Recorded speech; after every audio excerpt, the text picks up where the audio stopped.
Olá, meus amigos queridos da Casa do Caminho, e com muita alegria que nós estamos aqui mais uma vez para mais um estudo da nossa querida doutrina espírita, e nós pedimos a licença a esses mentores espirituais, à equipe de Dr. Hermann, a Jesus, a todos aqueles que nos amparam, espíritos amorosos encarnados e desencarnados, para que possamos, nesse momento, dar início ao nosso estudo de hoje. Graças a Deus.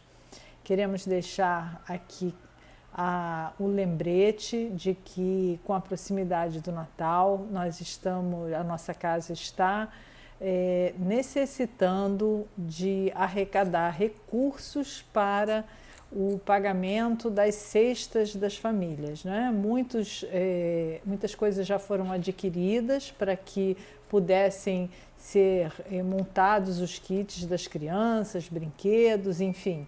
E agora se faz necessária a contribuição de todos, né? Não importa o valor, o importante é que cada um contribua e entenda a importância desse momento natalino, ainda que com as questões físicas, com os presentes físicos, mas às vezes a única oportunidade durante o ano inteiro que essa criança ou essa família vai receber alguma coisa em seu lar. Então, que sejamos caridosos, generosos, dentro das nossas possibilidades, dentro daquilo que é possível para cada um de nós, e que possamos contribuir com essa ação que todos os anos ocorre e que cada vez mais aumenta. A espiritualidade conta com o nosso empenho, e aquele que não puder contribuir materialmente pode contribuir na confecção das cestas, na arrumação, na separação dos brinquedos.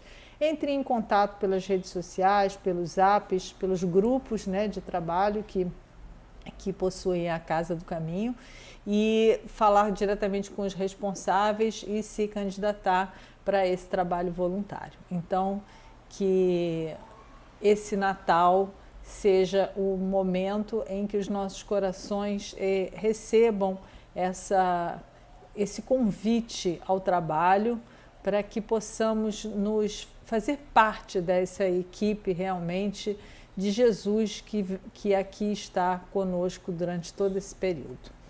Então, vamos iniciar o nosso estudo. E o nosso estudo de hoje é da parte terceira do Livro dos Espíritos, no capítulo 5, que fala das leis morais. É a quinta lei moral, nós estamos estudando a lei de conservação. Então, a gente já estudou a lei divino-natural, a lei de adoração, do trabalho, reprodução, e agora estamos na lei de conservação. E os itens que couberam para nós são as questões que vão da 711 até a 717, que trata de gozo dos bens terrenos e necessário e supérfluo. Então, esse tema é muito importante, porque é interessante que ele venha ao encontro exatamente daquilo que a gente acabou de falar aqui, né? Da importância do que é um bem material. A gente precisa do bem material, a gente não precisa, o que é necessário, o que é supérfluo, é obrigação nossa. Muitas vezes, quando a gente ingressa na doutrina espírita, né, e se descortina o mundo espiritual à nossa frente, existe esse embate interno: mas e o que eu faço? E as coisas do mundo? E eu não tenho que dar nenhuma importância, o que eu agora direciono a minha atenção só para o espiritual, eu largo tudo o material, eu não preciso mais de nada. Então, assim, são questionamentos que a gente se faz, né, quando a gente começa a lidar com as questões espirituais. Então, esse estudo ele vem para esclarecer esse nosso questionamento. A primeira coisa que a gente nunca pode esquecer é que nós somos espíritos imortais, iremos continuar a nossa trajetória quando deixarmos o corpo físico, né? Pode parecer até uma repetição aqui, e a gente repete isso aqui inúmeras vezes, mas na grande maioria do tempo na nossa vida aqui de encarnados, a gente se esquece da nossa essência real. Nós somos espíritos portando um corpo físico momentâneo, mas que tem uma importância muito grande e que exerce uma influência muito grande no nosso espírito. E por que exerce tanta influência em nosso espírito? Uma vez que nós ainda estamos no começo da nossa trajetória, mundo de provas e expiações, é o segundo estágio, saindo do mundo primitivo e já muito pertinho do mundo de regeneração. Mas nós temos a matéria ainda como determinante e uma influência muito forte. E é para ser assim, é para ser desse jeito. Então Kardec pergunta assim, na questão 711, o uso dos bens da terra é um direito de todos os homens? Olha que a pergunta é muito interessante, a gente vai voltar nela, o texto é pequeno, mas ela é muito interessante. Então, os espíritos respondem, esse direito, né, porque pergunta se é um direito de todos os homens, esse direito é consequência da necessidade de viver, ou seja, nós temos necessidade de viver, nós ainda necessitamos do corpo físico, nós ainda necessitamos da matéria. Para quê? Para que nós possamos evoluir, que nós possamos trabalhar sentimentos que ainda são muito presentes em nós e que não poderiam ser trabalhados se nós não estivéssemos na condição de encarnados. Como é que eu vou trabalhar a inveja? Como é que eu vou trabalhar o egoísmo se eu não estiver aqui entre as situações que o mundo me oferta para que eu possa vencer essas questões?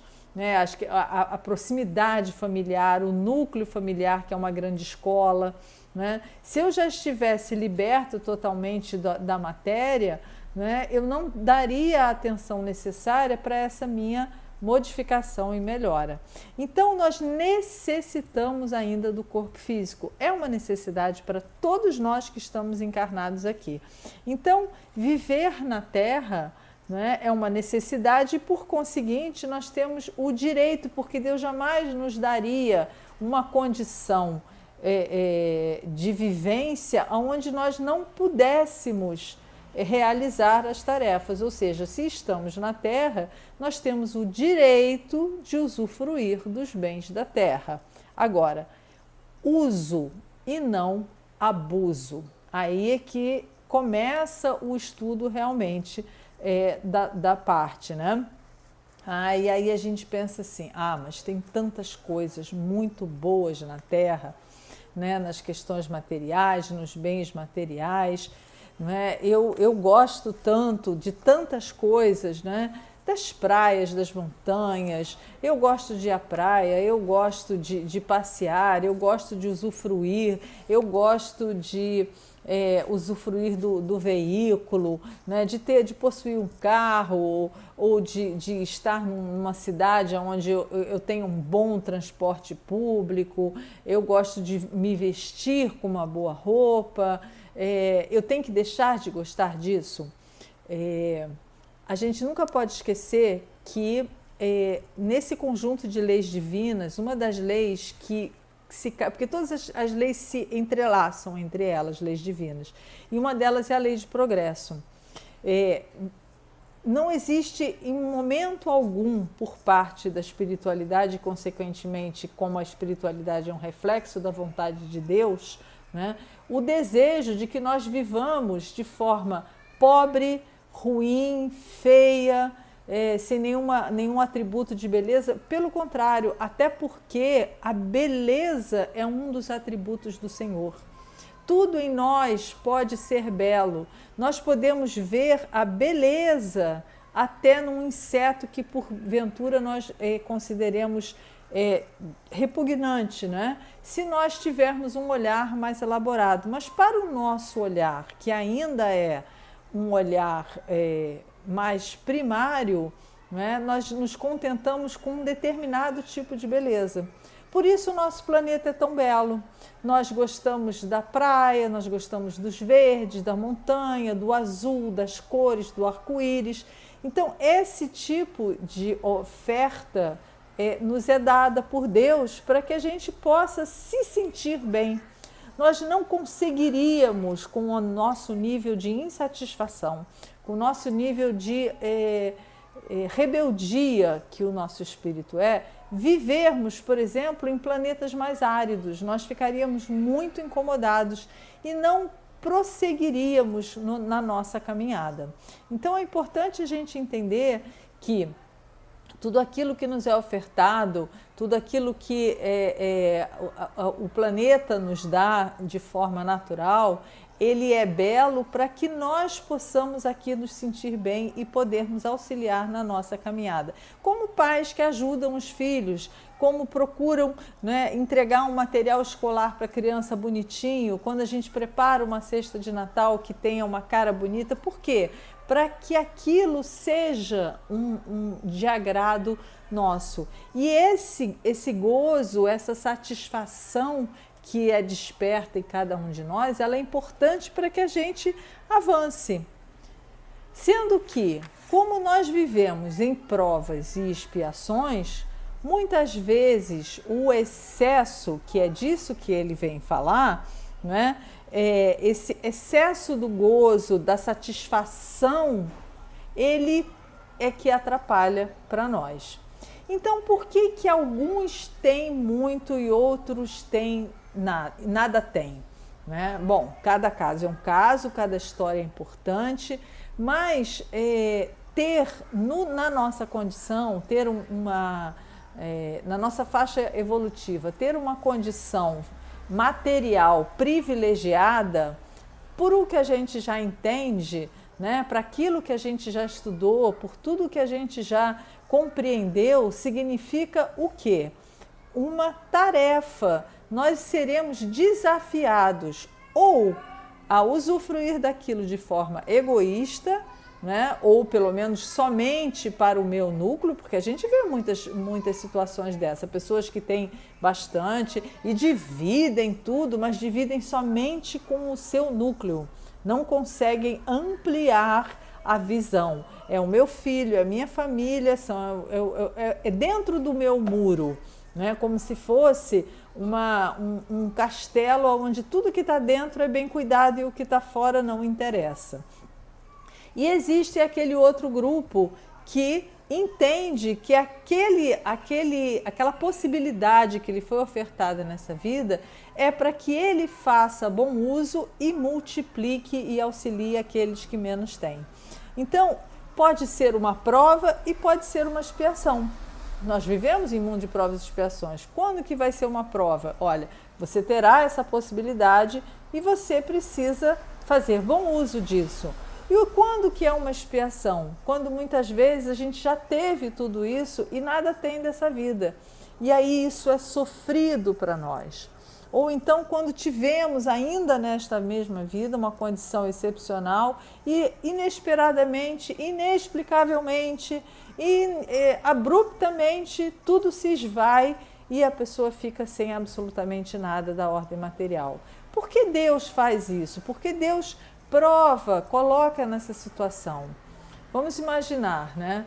Eu venho distraída com as coisas do mundo, eu venho com uma determinada proposta, meu espírito escolheu uma determinada caminhada. E aqui eu chego e aqui eu me distraio, né? Eu tenho com todas as minhas possibilidades, mas aí eu vou me distraindo aqui, me distraindo ali, passeio aqui, viajo ali, não presto atenção no próximo.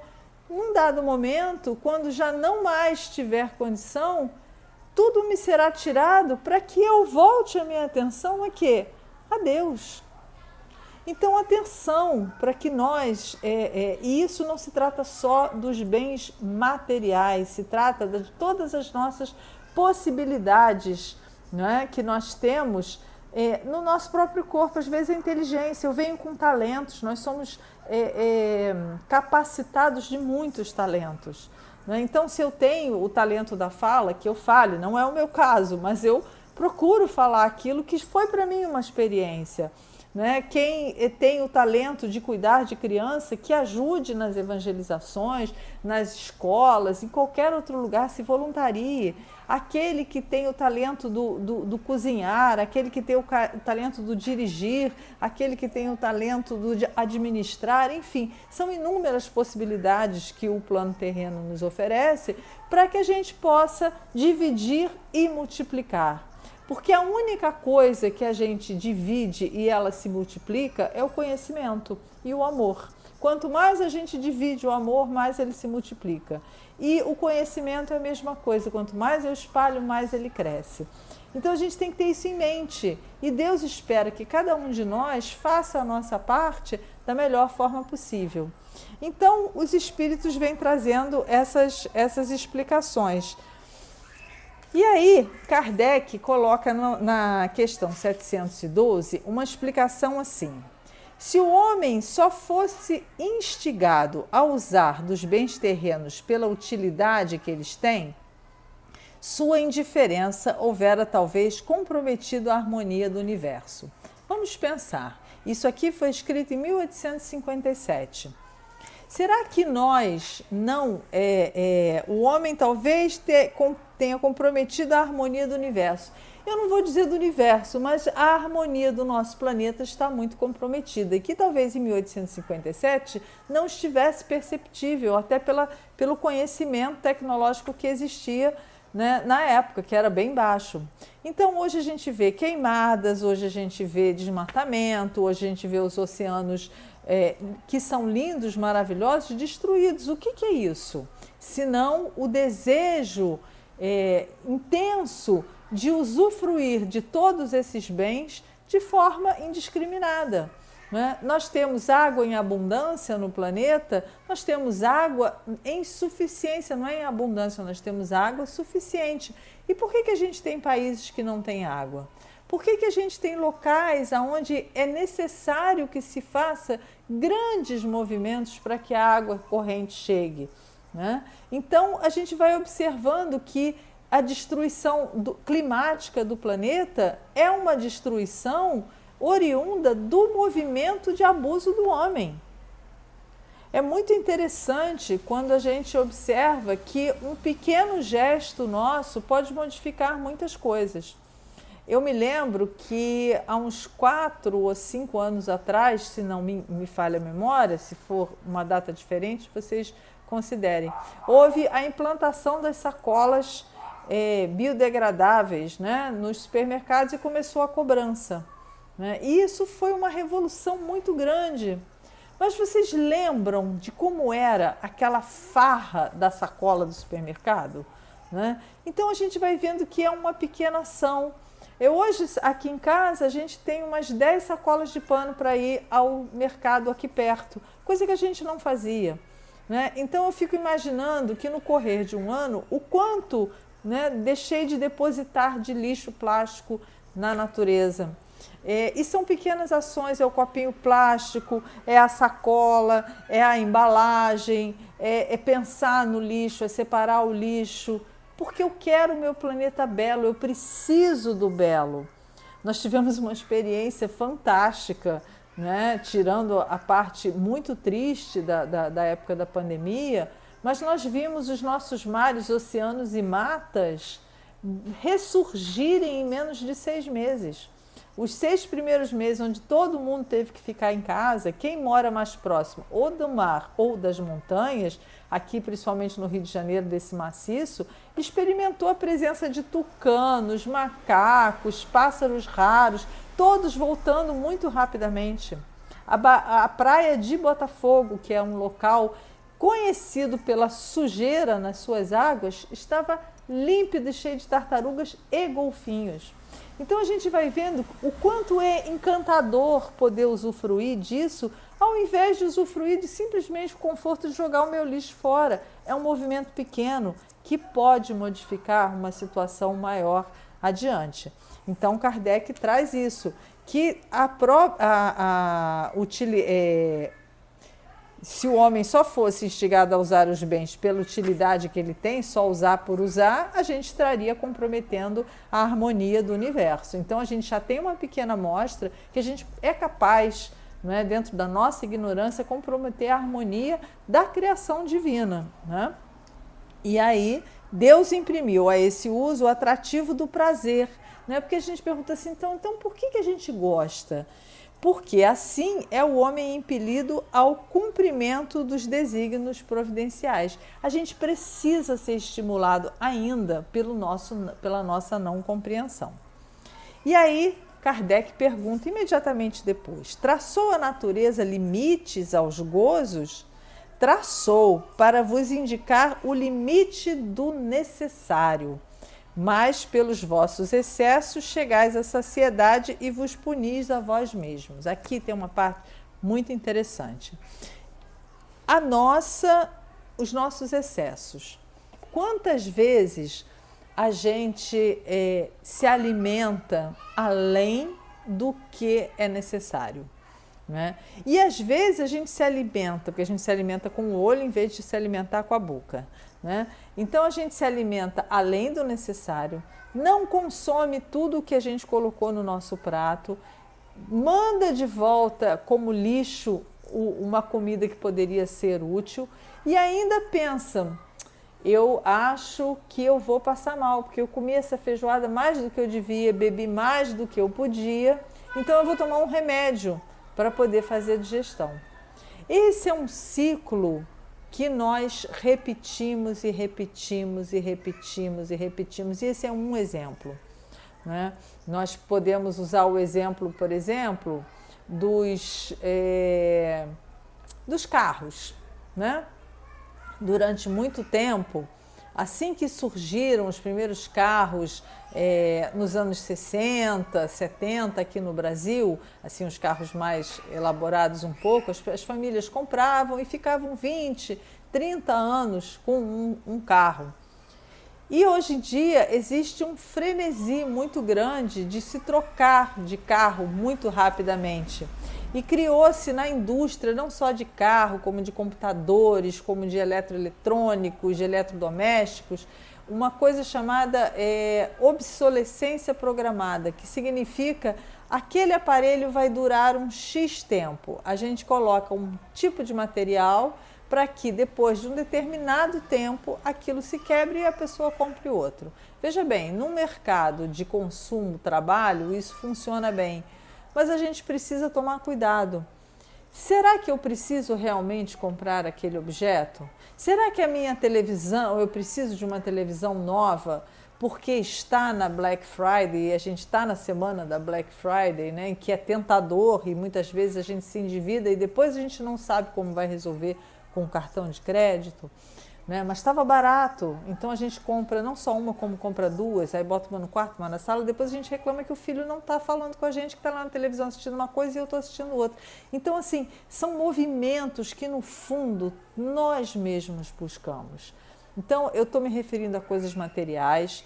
Pode ser que cada um de vocês já tenha entendido e não viva dessa maneira, mas é importante a gente estar atento, não é para julgar ninguém, mas para que a gente mostre, oriente e esteja atento para que as novas gerações, elas que já nascem, já chegam aqui num planeta, né, informatizado, com grande capacidade de locomoção, com a tecnologia avançada, a ciência na ponta, para que as pessoas, esses espíritos que aqui encarnem, usufruam sem o exagero, usufruam para a melhora, para o progresso e não para o excesso. Não é? Voltando nessa questão da pandemia, quando nós estivemos em casa, a gente percebeu que a gente não precisava de tantos sapatos, que a gente não precisava de tantas roupas e muitas estragaram, mofaram, ressecaram nos nossos armários, mas o que a gente sentiu realmente falta foi dos abraços, foram dos beijos, foi da convivência. Então a gente vai modificando os nossos valores. Né? Todos nós que vivenciamos esse período que foi muito triste, porque tivemos muitas perdas de queridos nossos e de pessoas que a gente não conhecia, mas que sentimos igualmente. Mas, por outro lado, para quem aqui ficou, a lição de entender por que eu estou aqui, por que eu precisei estar encarnada no planeta exatamente nesse momento. A gente precisa pensar sobre isso. Por que eu estou encarnada no Brasil, né, no estado do Rio de Janeiro, na cidade do Rio de Janeiro, sob a tutela da governança de A, B ou C, não importa. Por que eu estou aqui? Qual é o meu papel nesse contexto em que eu presencio? Na família em que eu vivo? Eu que conheço a doutrina espírita, eu que leio o Evangelho, eu que faço o Evangelho na casa, eu que frequento o centro espírita. Então, são questionamentos que a gente precisa fazer. E aí, o estudo vai continuando e vai chegando no ponto culminante, que é onde se fala sobre o necessário e o supérfluo. E Kardec pergunta: como pode o homem conhecer o limite do que é necessário? E ele responde: aquele que é ponderado conhece por intuição, ou seja, aquele que é um espírito mais elevado, que é mais equilibrado, ele sabe exatamente, ele vai comer na medida, ele vai se vestir na medida, ele vai comprar na medida do necessário, não vai acumular supérfluo, eventualmente ele vai se agraciar de algum agrado material, mas vai compreender. Mas muitos só chegam a conhecer, olha o que os espíritos dizem, por experiência e à sua própria custa. Somos nós, né? Todos nós já sofremos em algum momento por alguma perda de ordem material. Então, esse aprendizado, ele não precisava ser tão doloroso, mas ele ainda é para nós. E a gente só vai conseguir compreender esse aprendizado se a gente parar, olhar para dentro de nós, ir ao encontro das nossas próprias buscas, do que ainda é desejo para nós, do que ainda é anseio material para nós, daquilo que a gente considera ainda necessário, importante, né? O que eu ainda, do mundo terreno, eu ainda sofro? Eu sofro quando eu vejo a natureza sendo destruída, ou eu sofro porque eu perdi um objeto ou fui subtraída de algum objeto meu, do qual eu dediquei muita energia para conseguir? Então, assim, necessário e supérfluo é uma linha muito tênue, e os espíritos falam disso, que não existe um limite exato para o que é necessário e o que é supérfluo. O que é necessário para um pode ser supérfluo para outro, é só a gente olhar em volta. Sempre haverá alguém que necessita mais que nós, que precisa ter mais coisas que nós, e sempre haverá alguém que necessita de menos do que nós para ser feliz.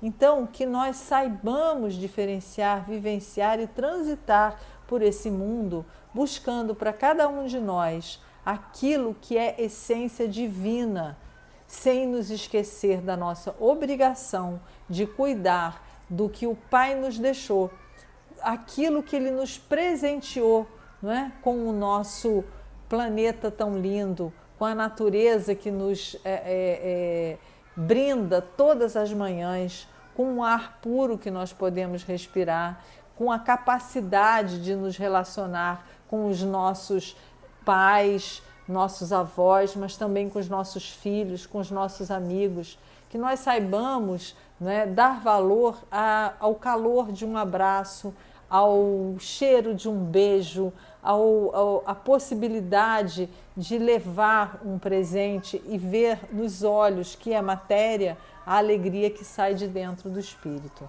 Que nesse Natal cada um de nós receba Jesus em seu coração, entendendo que muitas vezes é através de um prato de alimento que a gente encontra Jesus. Né? Foi necessário ainda para nós a matéria para que a gente pudesse enxergá-lo, mas que isso seja o instrumento para o nosso despertamento. muita paz a todos, que nosso Senhor Jesus nos acompanhe hoje, agora e sempre. Muita gratidão a toda a equipe encarnada da casa, a diretoria, e que possamos ter uma semana de muita paz e muita luz. Graças a Deus.